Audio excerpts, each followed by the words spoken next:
Hair fall control হবে। তো আপনি অযথা রোজমেরি লাগিয়ে নিলেন দিয়ে হেয়ার ফল কমবে না, কখনোই না।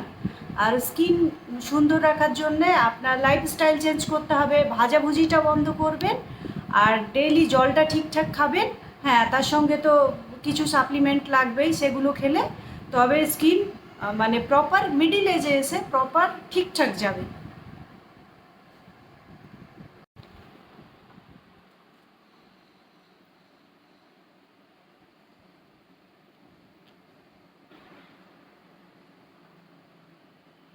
ঘুম থেকে উঠেই একদম ঝটঝট করে ড্রেস চেঞ্জ করে নিলাম। নাইটি আমাকে কখনোই ভালো লাগে না, কিন্তু আমি কমফোর্টেবলের জন্যে রাত্রিবেলাটাই পরি।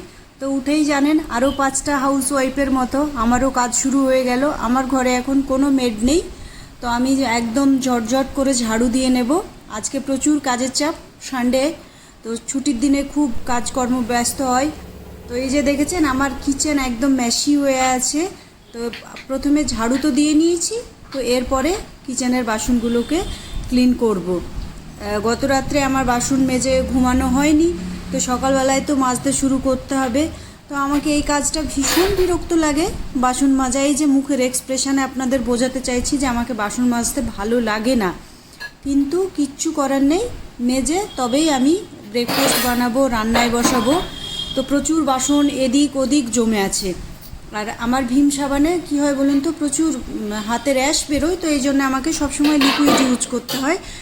আর হাতে গ্লাভস পরলে অনেক সময় বাসনে খুব ভালো একটা চাপ দেওয়া যায় না আমার মনে হয়, তাই আমি হাত দিয়েই এই যে তো সব বাসনগুলো একদম ধোয়া মাজা করি।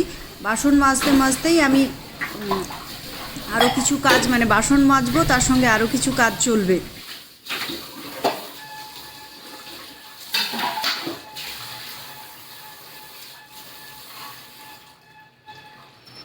ভালো লাগে না। বাসন মাজতে মাজতে স্কিন কেয়ার করে নিলাম। স্কিনের জন্য একটু গ্লুটাথায়ন ভিজিয়ে রেখেছিলাম, একটা ক্যাপসুল, তো ওটা কমপ্লিট ভিজে গেছে। তো আমি খেয়ে নিলাম। তাতে থেকে ভাইটামিন সি, কোলাজেন, প্রচুর কিছু, স্কিনকে প্রচুর গ্লো রাখে। আপনারাও এটা ট্রাই করবেন, দেখবেন প্রচুর, নর্মালি প্রচুর স্কিন সুন্দর থাকে, মেকআপের অত দরকার পড়ে না, ন্যাচারাল যে স্কিনটা সেটাই। তো এই যে গ্যাসটাকেও আমি এবার মুছে নেব, তারপরে আমি ব্রেকফাস্ট বানাবো।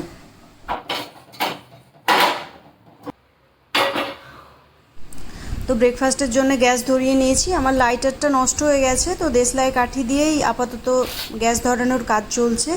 তো হাজব্যান্ডকে বলেছিলাম আজকে একটু ব্রেড নিয়ে আসবে, ব্রেড বাটার বানানো হবে। তো এই যে ব্রেড বাটার, তারপরে সবজি, মাছ, মাংস যা যা লাগবে প্রত্যেকটা জিনিসই বাজার হয়ে এসছে। তো আমি বাটার খুঁজে খুঁজে বেড়াচ্ছি ব্যাগের ভেতরে, তার সঙ্গে কি কি সবজি সেটাও আপনাদের দেখিয়ে দিলাম। তো আমি এখন আস্তে আস্তে ব্রেডগুলোকে সেঁকে নেব। দুজনের জন্য 6টা ব্রেডই এনাফ। আর তার সঙ্গে থাকবে একটা ডিম সেদ্ধ। তো ছেলে ডিম সেদ্ধটা পছন্দ করে না, ডিম পোচ পছন্দ করে। হোস্টেলে ও ডিম অমলেট খায়, তো তার যেটা পছন্দ সেটাই আমরা প্রায়োরিটি দিই।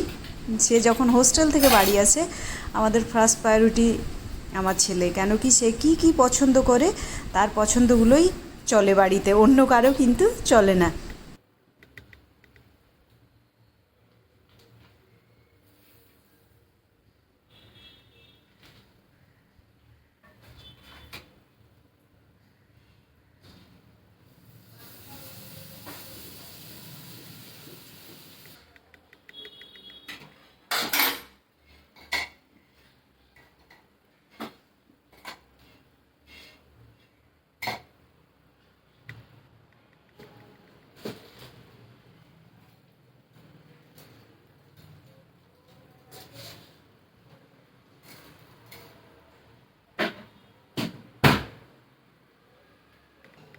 ব্রেড বাটার একদম সেঁকে নিয়েছি, ডান হয়ে গেছে। তার সঙ্গে ডিম সেদ্ধ, তার সঙ্গে হালকা করে একটু চিনি দিয়েছিলাম, তাদেরকে খেতে দিয়ে দিয়েছি। আর বাটারটা গলে যাচ্ছিল বলে তাকে একটা কৌটোয় ভরে একদম ফ্রিজে ঢুকিয়ে দিলাম। দেওয়ার পরে দেখি এবার মাছ টাছ কী রান্না হবে সেটাই। তো এই যে পমফ্রেট মাছ নিয়ে এসেছি, এটাও ছেলে ভীষণ পছন্দ করে পমফ্রেট। তো 1 কিলো মাছ, পুরোটা রান্না আজকে করব না, কিছুটা রেখে দেবো তার জন্যে, আর আজকের মতো কিছুটা রান্না বান্না হবে। তো চলুন মাছ টাছগুলো ধুয়ে নিই। তো এই যে বেশি নেই, তাদেরকে নামিয়ে দিয়েছি, দিয়ে খুব ভালোভাবে ধুয়ে নেব যাতে আষ্টে গন্ধ না থেকে থাকে। খুব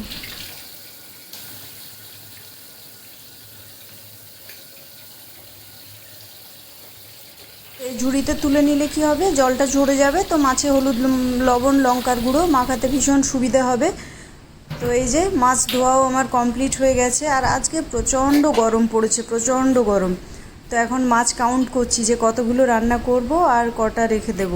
মানে রান্নাঘরে ঢুকছি তো গরমে একদম ঘেমে যাচ্ছি। তো মাছের মধ্যে এই যে হলুদ লবণ লঙ্কার গুঁড়ো দিয়ে মেখে আমি একটু রেখে দেবো, কয়েক মিনিট, 10 মিনিট মতো রাখলেই মশলাটা বেশ ভালো ম্যারিনেট হবে।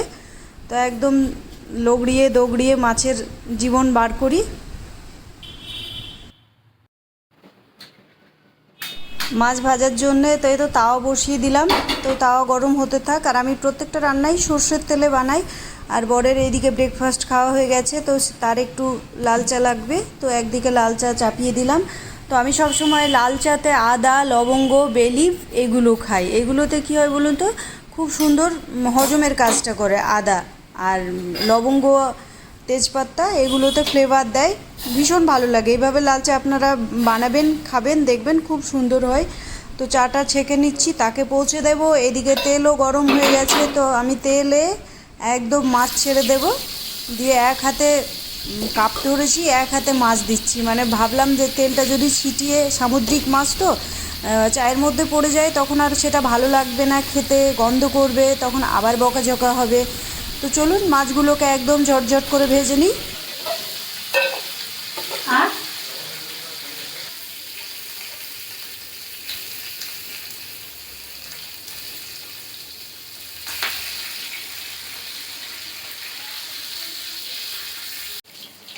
মাছ ভাজা তো অলমোস্ট হয়ে এসছে। তো আমি এবার মাছের মশলাটা করে নিচ্ছি।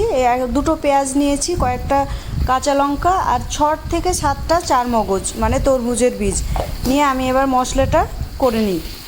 আর এই মাছ তো একটু ঝাল ঝাল না হলে ভালো লাগবে না, আর বেশি ঝোল করার প্রয়োজন নয়। তো ওই কারির জন্য মশলাটা বানানো। তো এবার আমি কড়াইটা বসিয়ে দিলাম। তো কড়াই হিট হয়ে যাক। আর কড়াইয়ের মধ্যে আমি দেব তেল। তেল দিয়ে দিলাম। তার সঙ্গে দেব ফোড়নের জন্য কয়েকটা কালো জিরে। আর যে মশলাটা বেটে রেখেছিলাম সেটাই দিয়ে দিলাম। দিয়ে খুব ভালোভাবে নাড়াচাড়া করে একদম মশলাটাকে কষিয়ে নিতে হবে। তো প্রয়োজন মতো লবণ দেবেন। হ্যাঁ, আর এখানে একটা জিনিস, সামুদ্রিক মাছে সবসময় কম লবণ ইউজ করতে হয়, কেন তাদের গায়ে একটা লবণাক্ত ভাব থাকে, সেহেতু বেশি পরিমাণে লবণ দিলে কিন্তু পরবর্তীতে টেস্ট খারাপ হয়ে যায়। তো তার সঙ্গে যে নর্মাল মশলাগুলো সেটাই দিয়ে দিলাম, হলুদ গুঁড়ো লঙ্কার গুঁড়ো ভাজা জিরে গুঁড়ো দিয়ে মশলা আমি খুব ভালোভাবে কষে নেব। হ্যাঁ, আর হালকা একটু আদা আর রসুন বাটা, যেন তার স্মেলটা চলে যায়। আর এই যে টক দই আমি পেতে সব সময় রাখি, তো ওই 1 চা চামচ পরিমাণ টক দই দিলে তার যে আষ্টে গন্ধ সেটা একদম কেটে যায়। তো মশলা এবার নাড়াচাড়া করে নিই, খুব ভালোভাবে কষিয়ে নিই। আর মিক্সির বাটিতেই আমি কিছুটা জল দিয়ে নিয়েছি, তো ওই জলটাই আমি গ্রেভির জন্যে ব্যবহার করব।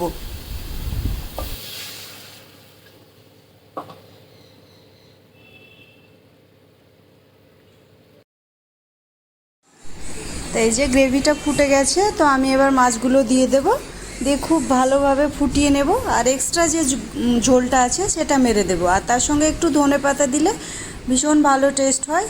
একদম মাছ রান্না ডান। তো এবার আমি নামিয়ে নিই ঝটঝট করে একটা আলাদা পাত্রের মধ্যে। কেমন হয়েছে অবশ্যই প্রত্যেকে জানাবেন পমফ্রেট। আর এটা অসম্ভব সুন্দর হয়, আপনারাও এটা বানানোর চেষ্টা করবেন।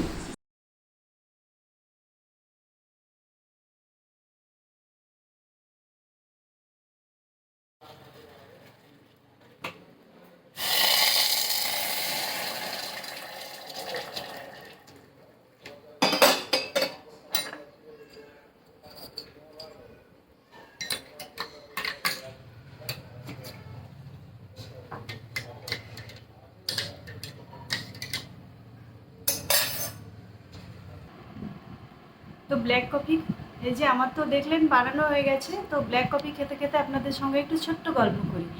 তো যারা স্কিন নেল এবং হেয়ার নিয়ে প্রচুর সমস্যায় ভুগছেন, তো প্লিজ তারা ডায়েট করবেন, ঠিক আছে, ডায়েটের সঙ্গে কিন্তু আপনার সাপ্লিমেন্ট খেতে হবে।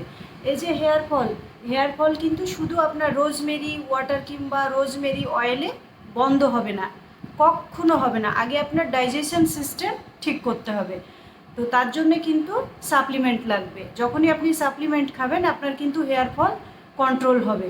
তো আপনি অযথা রোজমেরি লাগিয়ে নিলেন, দিয়ে হেয়ার ফল কমবে না, কখনোই না। আর স্কিন সুন্দর রাখার জন্যে আপনার লাইফস্টাইল চেঞ্জ করতে হবে, ভাজাভুজিটা বন্ধ করবেন, আর ডেইলি জলটা ঠিকঠাক খাবেন। হ্যাঁ, তার সঙ্গে তো কিছু সাপ্লিমেন্ট লাগবেই, সেগুলো খেলে তবে স্কিন মানে প্রপার মিডি। তো কফি খাওয়া শেষের দিকে, তো কফি খাওয়া দেওয়ার পরে আরও কিছুটা রান্নাবান্না বাকি আছে, তো ঝটঝট করে সেগুলো সেরে নিই।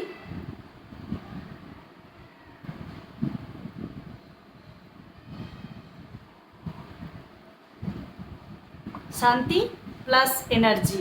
দুপুরবেলা হয়ে গেছে, তো আমি খাওয়া দাওয়াটা সেরে নিই। তো বাঁধাকপি নিয়েছি, একটা মাছ আর একটু কচু আর কাঁঠালের বীজ দিয়ে সবজি। তো আমি একটু ভাতটা পছন্দটা খুব একটা করি না, আর কার্বোহাইড্রেট বলে খুব হয়তো সপ্তাহে একদিন কিংবা দুদিন খাই। তো খুব শান্তির জায়গা, আস্তে আস্তে আমি খেয়ে নিই। খাওয়া দাওয়ার পরে আবার কি করব পুরোটাই আপনাদের সঙ্গে দেখাবো। তো স্পুনে করে খেলে কি হয়, আস্তে আস্তে খাওয়া হয় খুব সুন্দরভাবে। তো বিকেলবেলায় একটু হাঁটতে গিয়েছিলাম, হাঁটতে হাঁটতে একটা যে নতুন দোকান ওপেনিং হয়েছে, তো সেখানে গিয়ে আমি আর বান্ধবী একটু ডোনাটস কিনলাম, একটু মিষ্টি কিনলাম, কিনে হেঁটে একদম বাড়ি এলাম। এই যে সুইটস বেকারি অ্যান্ড হাব। তো কি আনলাম সেটা দেখা। ইভিনিং ওয়াক সেরে বাড়ি ঢুকলাম, তো কি কিনেছি সেটা দেখাচ্ছি। একটা নতুন দোকান উদ্বোধন হয়েছে, ওখান থেকে এই যে একটা ডোনাটস কিনে নিয়েছি, আর এখানে আছে দুধের প্যাকেট। তো আজকের মতো টাটা, প্রত্যেকেই ভালো থাকবেন, সুস্থ থাকবেন, নিজের খেয়াল নিজে রাখবেন।